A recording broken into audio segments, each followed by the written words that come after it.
problem we're having is explaining how your fingerprint could have got in his blood on the car.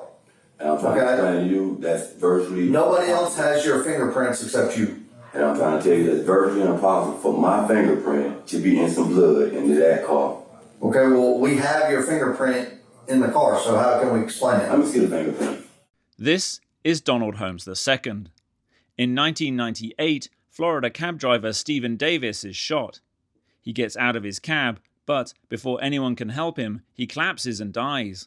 The only evidence found at the scene is a bloody fingerprint. For years, the case goes cold. Then, in 2024, new forensic technology connects the print to Donald. When detectives review surveillance footage from the night of the murder, they see Donald walking past a store near where Stephen was shot. Investigators quickly learn that Donald is already in prison for a 2012 home invasion robbery and visit the facility to conduct a formal police interrogation about Stephen's murder. What you go by, buddy? Donald? Yes, sir. Confirm your birthday for me real quick, man. 210-80. Yes, Okay. sir. So we're from Scanlon County, Florida, Pensacola, where are you from? We're just looking into a couple cases, and I just had a couple questions for you, okay? Do you remember back around 1998 where you were living at the time? 918 North Elm Street, if I'm mistaken. North End. Do you know who you were living with? Brenda McShane, if I'm mistaken. Okay. What about Miss Jackson, Katana Jackson? That's the mother of my kids. Okay. Were you living with her around that time? I don't want to say necessarily living with them. You weren't living with her, you just kind of hanging out? I mean, that's my baby mama. I'm gonna go over there from time to time. Okay. Do you know, did y'all have kids back then together? I'm not really sure. I'm trying to figure out. I think my first daughter was born in 2000. Okay. So you couldn't have, okay. Where were you working back in 1998? National Linen, maybe I think the Navy base at the same time. What did you do at the Navy base?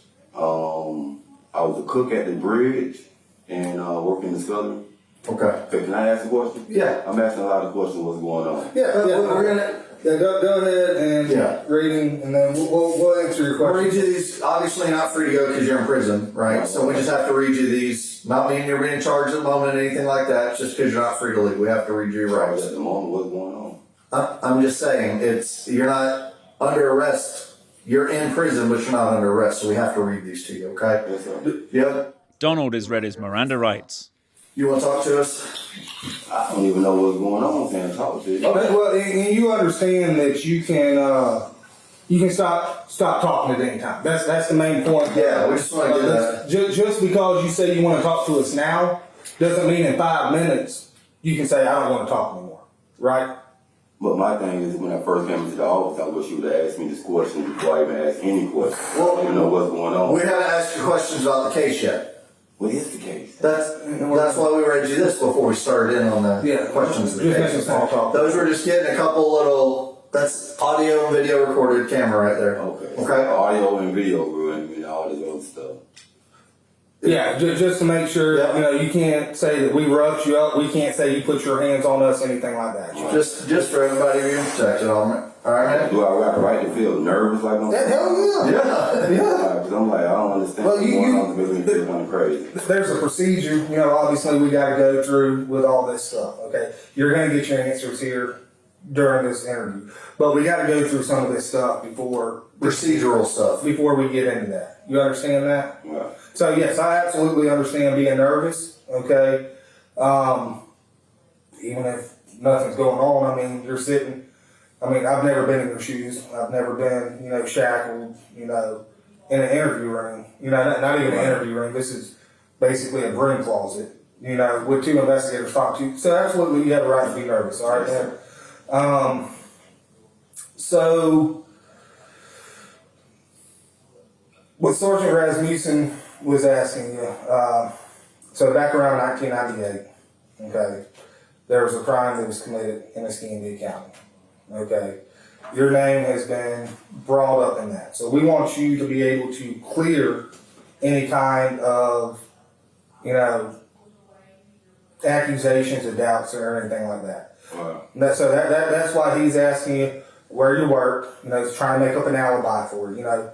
You said you... I don't need an alibi because if I did the crime, guess what? 1,000% I'll admit that I did the crime and I do time for it. Okay. You know what I'm saying? So Oh man. and I appreciate. I'm the same way. I ain't gonna bullshit. I ain't gonna lie to you. I ain't gonna try and play any tricks on you. Okay. Right. We just drove 4 hours. I had to wake up 2 hours early Right. to come down here and talk to you. I'm not interested in playing games. I ain't interested in bullshitting you. Okay. Most definitely. So we're gonna talk man to man, you know, and we're gonna get to the bottom of this, whether you're involved or you're not involved. Right. Okay. So, but like Sergeant Rasmussen said, you know, your name came up in it, so we got to come talk to you. Yeah. We talked to other people. Okay. We've talked, you're the last one on our list. We're going down a list of everybody's name that was brought up. We just got you on our list. Right. All right. What about those names on that list? Will I be able to see the names that's on that list? No, Not at the moment. Not at the moment. So, Okay. but let you know, we did talk to Katana. Katana? I think you talked to her last week or something like Yeah. that. I think it was like 2 weeks ago. 2 weeks ago. She said y'all were living on and off together. That's why we just kind of said, you have 2 kids with her or 3? 2. 2. Okay. So you still talk to her often? No, I haven't talked to Katana in a good minute. You get to talk to your kids and Well, you know, I'm in the box, so we get to call 5 minutes on Sunday, so Okay. how long you been in the box for? I've been in the box now since October. Damn, dude, what? What's the deal? Somebody with you? I mean, you know, we're in prison. Yeah. Things get out of hand, you gotta take care of your business. You Yeah, know? no, I feel you. Fair enough. I feel you. Like I said, I ain't never been in your shoes. You know, I've been in prisons a lot, but I ain't never been in your shoes. So he did talk to Katana. I think there's a few other people we talked to over the years. Like I said, this is a 1998 case. Wow. Okay. So 1998, you were working at, you said, the Navy base, Right. dating Katana, Right. right? Staying with her at Warrington Village off and I on. won't necessarily say stand with her, like I said. You stayed over there a night or two, you're going to knock your ass up and have some kids. I mean, Y'all were together for what, 10 or 15 years? If I stay in a motel for a week straight, do I live at that motel? For that week, you do. you stayed there. So, You got a great point. but like I said, man, we're not here to bust your balls or, Yes, sir, or yes, fuck sir. with you or anything like that. But there's that Winn-Dixie right there. You know what I'm talking about? Right there. Navy Boulevard. By Warrington Village. Of course, everybody knows that. Yeah. That's the only other than. Did you ever frequent there? Sometime from time to time. Okay. So, I'll let you tell you know more about all this Okay. than I do. I So, didn't steal anything. no, it's not about stealing or anything. So, this was around August of 1998. If you can try and think back, I know it was a long time ago. 26 years. Yeah. So, you and Katana supposedly got into an argument, and you left going to the Winn-Dixie. I guess you had to work that day, or were supposed to be working that day at the galley. Kind of remember that time frame? I don't recall. Okay. Well, we have a homicide happened in the parking lot of that Winn-Dixie. Almost definitely didn't do no homicide. Okay. Well, we're talking to people. You know, some people gave your name up as somebody that frequented Winn-Dixie. Okay, that's why we're here. Not saying you did it. We're saying you frequented Winn-Dixie, and we're trying to put pieces together. Okay, you have a couple trespasses from Winn-Dixie. You and Katana got in a fight in Winn-Dixie. Y'all had got trespassed not too long before this incident happened. From there, you were seen going back there, calling cabs from there, things like that. Okay. Which none of that's against the law. No, it's not. I'm just giving you that we have you in the area, and we were trying to, refresh your memory of you being at Winn-Dixie. No, I don't recall. Okay. And like I said, he talked to Katana, and I read some of his notes. She said she doesn't ever remember you carrying a gun or anything like that back in I've the never done so. I'm a working man. I'm working at National Linen, and I'm working at the Navy base. Did you ever own a gun for protection or anything like that? I'm a working man. Well, I mean, I'm a working man too, but I still have multiple guns to protect myself and my family. Okay. Did you ever hang out around anybody that carried guns frequently that you can recall? Well, I'm not gonna lie. I've seen people with guns before, but I haven't been around nobody that's shooting at people with guns. I'm not that type of person. Okay. Anybody ever hang around, talk about possibly killed somebody around that time period? If people talking about killing people, I would take these 2 fingers and stick them inside my ears and make them touch. Okay. Because when this type of stuff happens, everybody that they told who did the killing, guess what they're gonna come do? They're gonna come back and kill you too. Well, how long you been in here now? I've been in this prison system. I got out of the feds in 2011. I caught these 20 years in 2012. Okay. So you got out of Fed prison in 2011? Yes, sir. How long were you in there? I'm hoping that it's not around this time. I'm not even sure when I went to the feds, but I got out in 2011. Okay. 93-month period. 93 months, you said? So about 8 years, so about 2003. Probably so. Okay. And then, so you got out in 2011. Yes, sir. And then, when you say you 2012, I caught these 20 years and 13 more feds. So, Yeah, I didn't have no. When are you supposed to be getting out of here? 2029 was my earliest. 2032 was my latest. Okay. that's what, 85%? Yes, sir. 2029. Where was I going with that? Listen, I didn't sold drugs before. I'm gonna ask you if you recognize this picture. Okay. You recognize this man at all? No, sir. No? Okay. He was a taxi cab driver. He frequented the area back where you lived back then. He drove a yellow taxi cab. I never seen this guy in my life. I wouldn't say no, I never sold him drugs. Okay. His name was Stephen Davis. The name ring a bell at all? I mean, I didn't heard, like, when people in my city get heard of somebody like that, everybody knows it. Okay. You know what I'm saying? So that name is familiar, but it's not like familiar as to where I can say, well, I know this guy did that and the third. They're just like Lil Ricky and D-Man. They're just like people that's in the city just watch out for somebody that's end up getting hurt. So that name right there don't ring a bell like specific. the name Stephen Davis does? Right. Okay. I was gonna say if you had heard anything, he was old. I think he was Old, fat, white guy. yeah. And that ain't somebody. I want to say he was in his 60s. Well, why did they? That's what we're trying to piece together. So he's obviously was our guy that got killed. Right. And we're trying to piece together why he got killed. Okay? And what we've got so far is he was in that Winn-Dixie in an old retired yellow cab and gets shot. We've got a couple pictures here. I want to see if any of Show him the car. Yeah, that's what See if he recognizes the car. you recognize this car at all? Old yellow cab? You recognize the Winn-Dixie though, right? On Navy Boulevard? I can't say that when these look like when they see that they built in Pensacola. Well, you were were hanging out with Katana across the street from it back then. In that time. In that time frame is what I'm saying. 1990. There's another pictures of the car. Yeah, I don't recognize that car or that guy, fellas. Okay, fair enough. And these are pictures. Yeah. They're 26 years old. It's didn't have the best quality cameras back then. Wow. Let's go with these. So you don't recognize the car, you don't recognize him. I mean, Did you frequently take a cab back then, or did you have a car of your own? No, sir. I mean, if you catching cabs and stuff, man, they got all that stuff on record, so you can call in and see who the dispatcher is. Well, not back in 1998. That's the thing we're kind of trying to figure out. Well, You know, records back then aren't exactly digitalized like they are today on computers. No, they ain't around no more. Yeah. So I gotta be real with you. For the duration of my time being, as y'all can see, I've been in these institutions and these bureaus. As far as me killing somebody or something like that, that's not my style. Okay. No. And I appreciate that. What'd you go to federal prison for? I'm guessing dope? Dope. Dope. Okay. Moving a little bit of dope. I mean, that anything violent? I mean, in your. The only thing I had violent in my thing, I think I slapped Katana one time when she messed around and was cheating on me. Yeah, we saw that report. Right, other than that, you ain't seen me doing nothing crazy. Even with this home invasion robbery that was here, you can even read the written report, man, I'm not a violent person or nothing like that. Okay. You know what I'm saying? Well, you had a gun in this one, right? Okay. But you didn't shoot nobody. You didn't, yeah. No. Not one bullet went off, none of that right there. Okay. Do you happen to remember what kind of gun it was back then? The one you're in for now. It was a 22. That's what they said in the federal court. I thought it was a 25.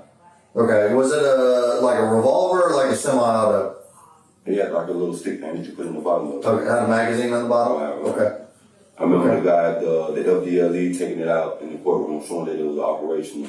And I never forget that moment. And that was for Fed, or was that for this Like I case? said, for the feds in this case, I caught the same charge for the feds and this case. Oh, you got charged federally and state? Okay. I Your got you. sentence is concurrent? Yeah, the 160 something months that I took the feds for on lost trial around concurrent with the 240 that I got in this one. Okay.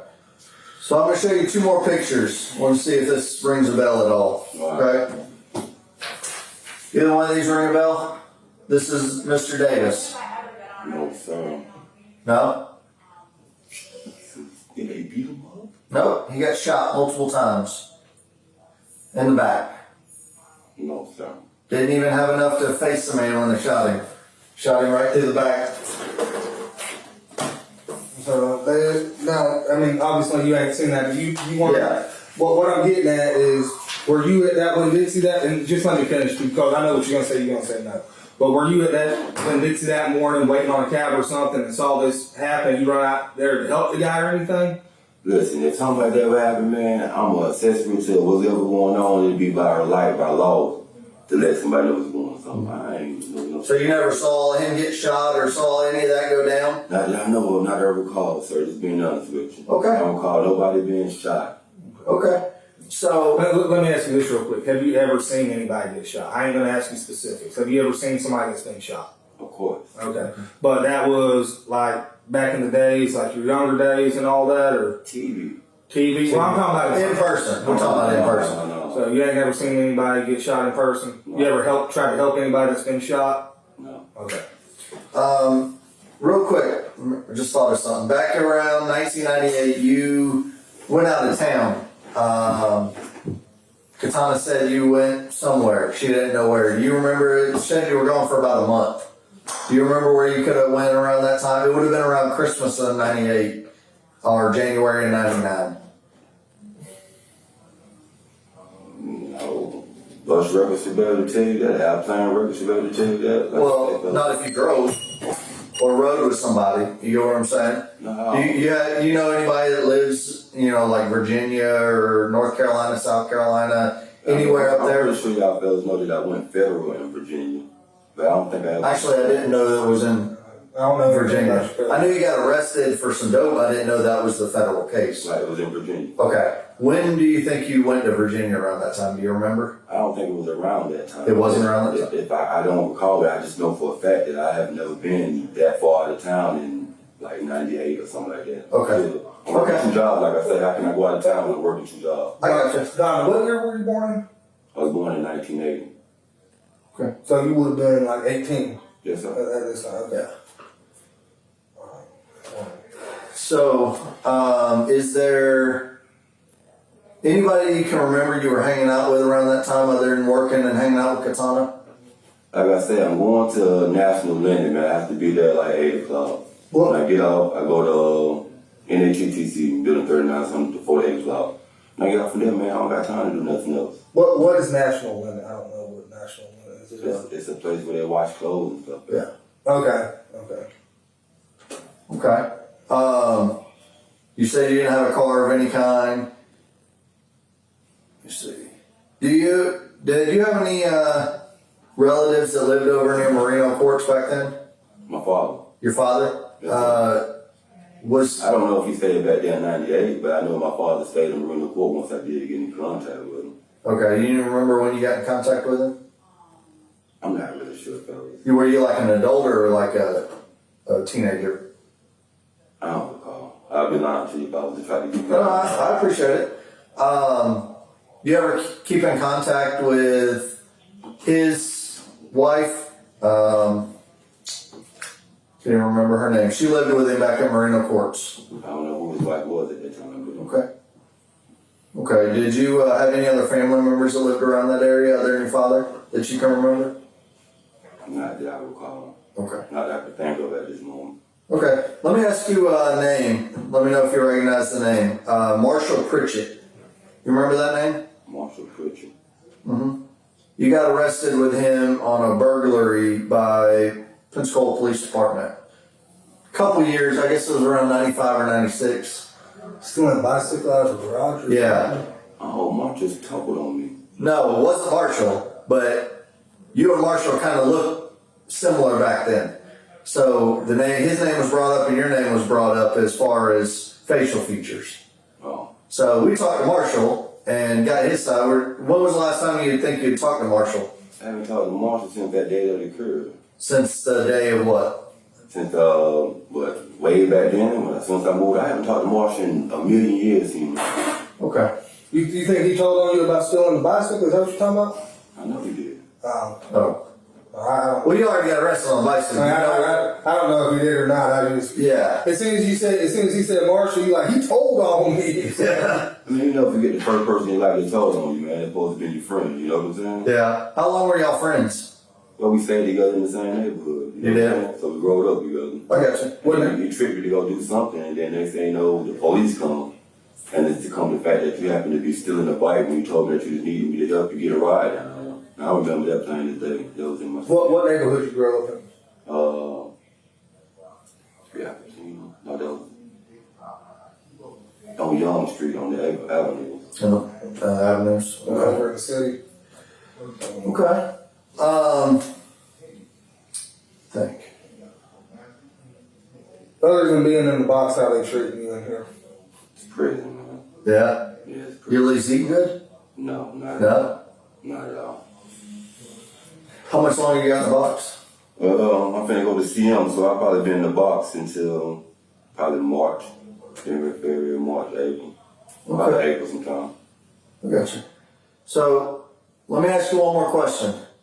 With this, Mr. Davis, you said you're never at Winn-Dixie, you don't know anything about that case or remember seeing the scene, right? Okay. Is there any particular reason that your fingerprint would be in Mr. Davis's blood on his vehicle? No, it shouldn't be. I don't know. It shouldn't be. No. Okay.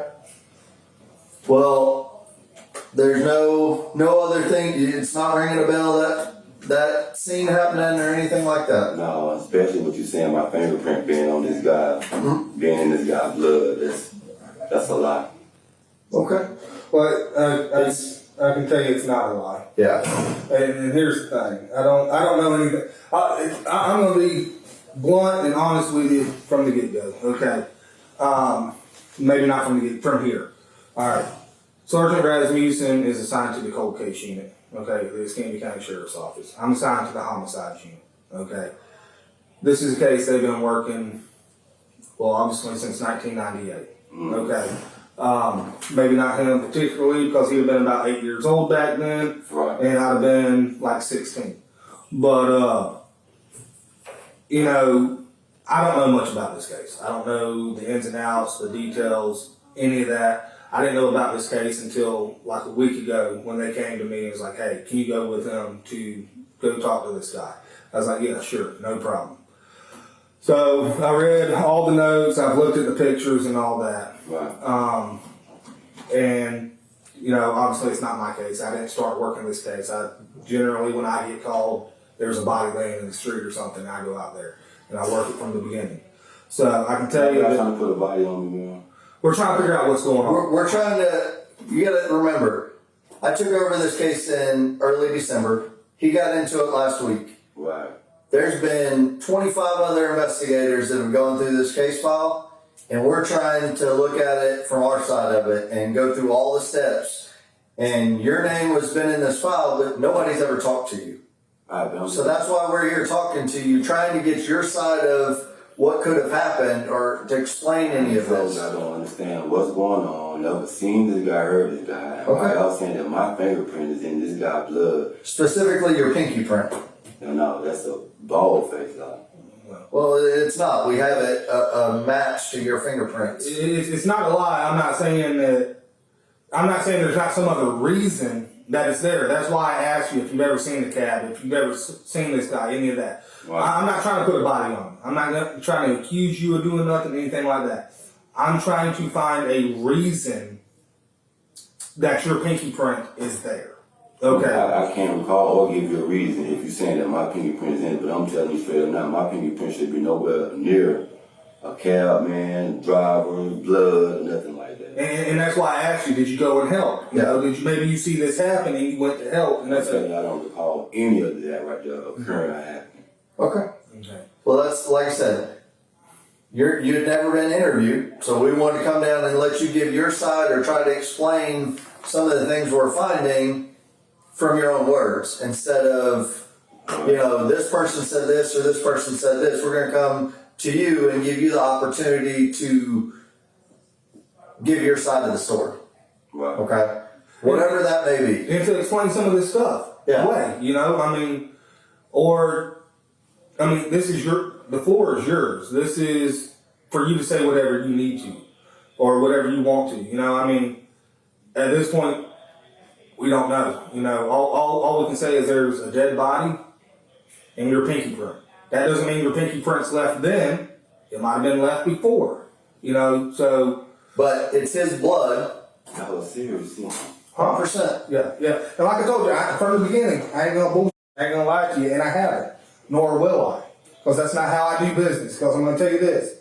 In 10 years, when you get out and you come back to Escambia County and something happens, somebody gets shot, somebody gets robbed, or whatever, and you know some information, you're gonna say, or God forbid, and I don't wish this on you or anybody else, something happens to one of your kids, and you get some information. Right. I want you to say, investigator team up. Always treated me good. He treated me fairly. He talked to me like a man. He looked me straight in the eye. Didn't look down on me. I can trust him. He's going to do the right thing. I want to talk to him. Right? Right. So, and I have that relationship with people in the street right now. Okay. I grew up in Warrenton. I grew up in Myrtle Grove. Like me and you're a couple years older. Right. But I know a lot of the people out there. I wasn't raised with a silver spoon in my mouth and none of that. About me, one thing that I tell you, man, I ain't doing no killing out there. So I done sold some drugs, you know what I'm saying? Mm-hmm. I done did some crazy stuff, but killing people, nah, I ain't into that. uh, Not gonna wear nobody for nobody. Did you ever hang out with anybody who was doing robberies around that time? I'm in the Knocking off cab drivers or anything like that? I can't necessarily say that either. Okay. but I want to lay it all out there, and we don't know why this guy was killed. Okay, Right. We don't know if it was a robbery. We don't know if he had some kind of beef with somebody. Obviously he's 26 years old at this point. Right. Was it an argument that got out of hand? We don't know. I'm gonna be honest with y'all. Y'all asking me questions as if I really know the answer to these questions. It's how you direct the questions. You're saying, We don't know them either. That's why. listen how you saying it though. Are we trying to find, was it a robbery, a guy out of hand, is it some beef or something? But you ask these questions is in insinuating manner. Well, I'm not insinuating anything. I don't know. Right. I don't know the reason. Okay. For all I know, the guy pulled the gun on whoever shot him. For whatever reason, they took the gun and shot him in self-defense. I don't know. Okay. Hey, listen, I'm gonna be honest with y'all. I'm sitting here talking to y'all on video, Yes, so this, that, and the third, and I asked for no lawyer, nothing. So evidently that's to let you know that hey, I don't got nothing to hide in this situation.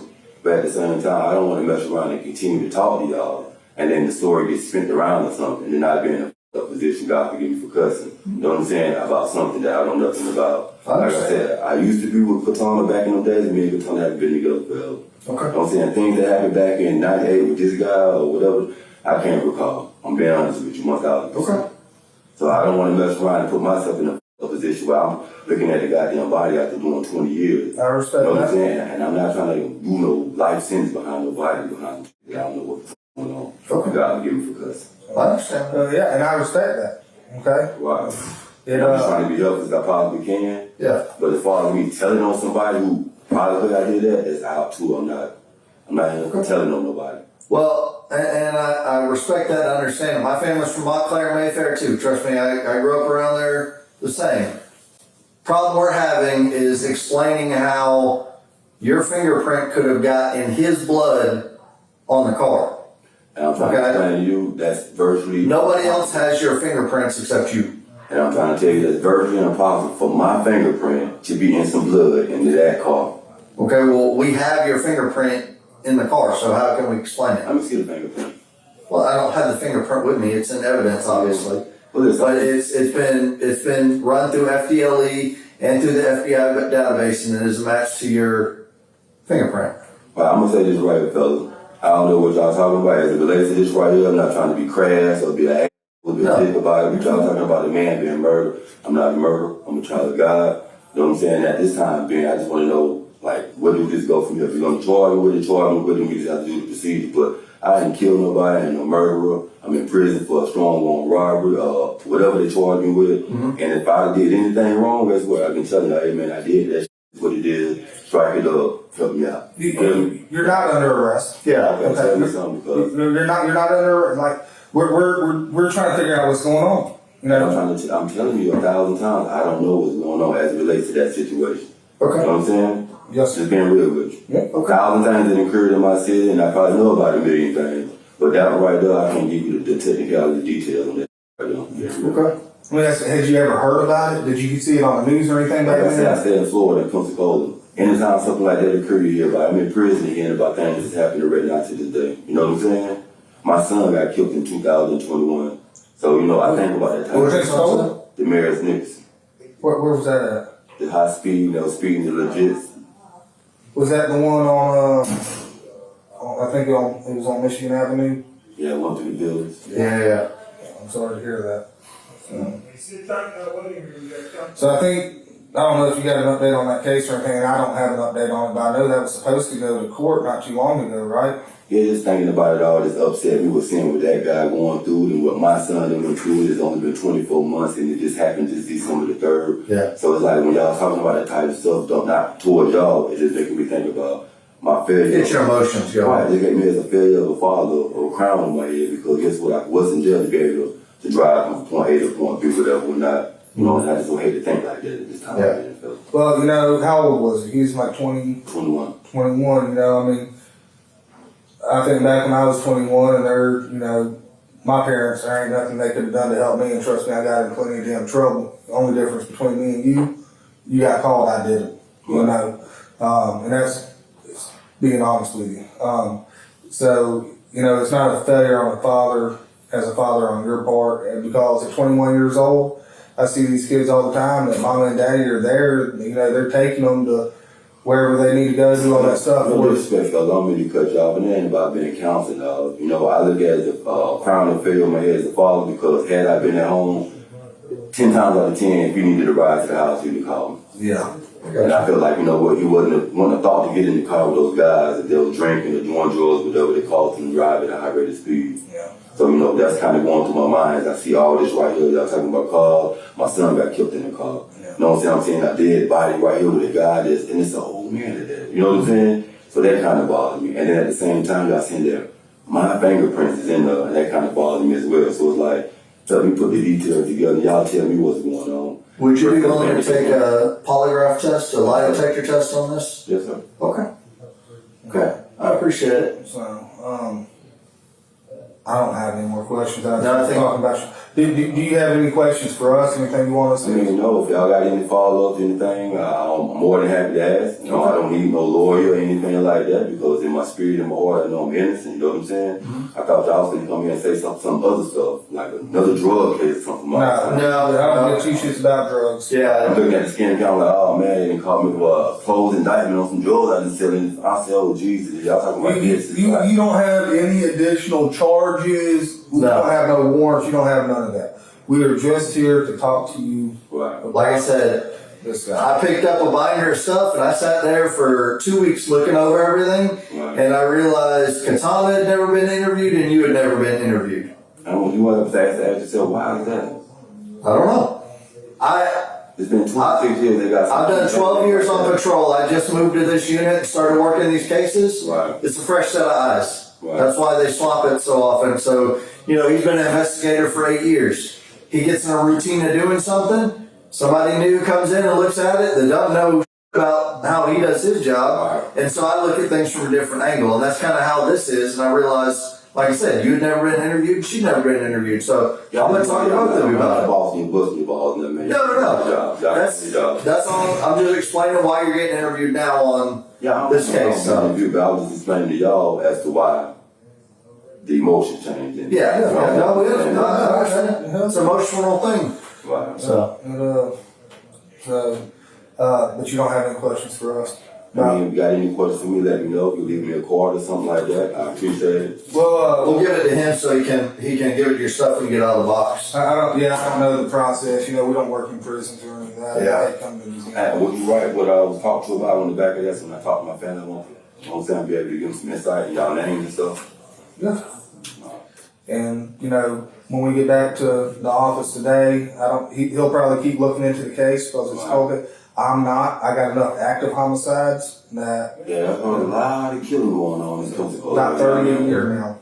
So crazy.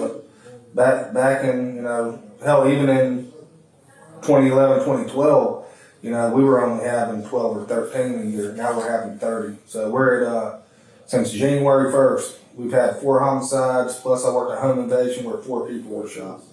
If you have any questions, anything like that, you know, let us know. So, like I said, I'm going to give it to him and put in your stuff, but my name and badge number, if you go back and start thinking on the case and you say, well, I remember hearing this or seeing this or something like I'm that. gonna be honest with you, man. I'm not even gonna sit back and think about after I've seen that. I don't want to. I understand. Okay. If you have any questions, anything for me, you know where I'm at. Okay. I appreciate it, I man. appreciate y'all. Well, no, I don't appreciate you. Hey, and when you get out in 10 years, if you need something, look me up. You got your name on the back of that I can't take him off there. Okay. So. Donald Holmes II is found guilty of manslaughter with a firearm. Stephen's family make victim impact statements to the court. A judge sentencing Donald Holmes II to 12 years in prison today for the 1998 shooting death of Stephen Davis. It wasn't the sentence the Davis family was expecting. Jaws dropped in the courtroom as Stephen Davis's sisters and nieces heard that the man who killed the 44-year-old cab driver would serve less time for manslaughter than he's currently serving for home invasion robbery. One of Davis's sisters told me this isn't a win for them. Tabitha Comis was 18 at the time, Stephen's niece. She stood before a judge today, as did her mom and her cousin, asking Holmes be sentenced to the maximum punishment for manslaughter, 30 years. Not only for the crime, but the pain and suffering after. The anguish of losing my uncle was simply unbearable. To this day, 26 and a half years later, I avoid Navy Boulevard at all costs. I have witnessed my mother endure night terrors every night and waking up at the same time each morning, haunted by memories of that tragic event. And it's more than a murder, you know. Like she said, it was a miscarriage of a life lived out, and it became a brutal stain in our lineage. Prosecutors say this was an extremely difficult case because of the length of time passed. Evidence degraded, and a man who would have been the star witness died. He was presented with a photographic lineup, and I will say in a very moving moment, cried as he pointed to the photograph of the defendant and said, "This is the man that was there." Because of those factors, a deal was made, a plea of no contest in exchange for 12 years in prison, running at the same time as Holmes' current sentence for home invasion robbery. The Davis family tells me they were not aware of the agreement until the judge imposed that sentence this afternoon. When they said 12, we were floored. I completely lost it. It would have been our hope that we would have been able to get a sentence with even a longer period of incarceration, but we must balance the need for justice as well as the need for closure for the community and the family with the idea of ensuring that we get to a result in which the defendant is held accountable. Even the judge noted when handing out the sentence that this wasn't enough, he thought, for Mr. Holmes. But the judge felt like there was a risk in going to trial that the suspect could get off because of the challenges the case would face. Originally, Holmes was set to get out of prison in 2032. Now it's looking like 2036 at the earliest. In the studio, I'm Samantha Servin. Donald is sentenced to 12 years with credit for time served. Stephen's family is shocked that Donald's sentence is lower than for the home invasion robbery he committed. He is set to be released in 2032.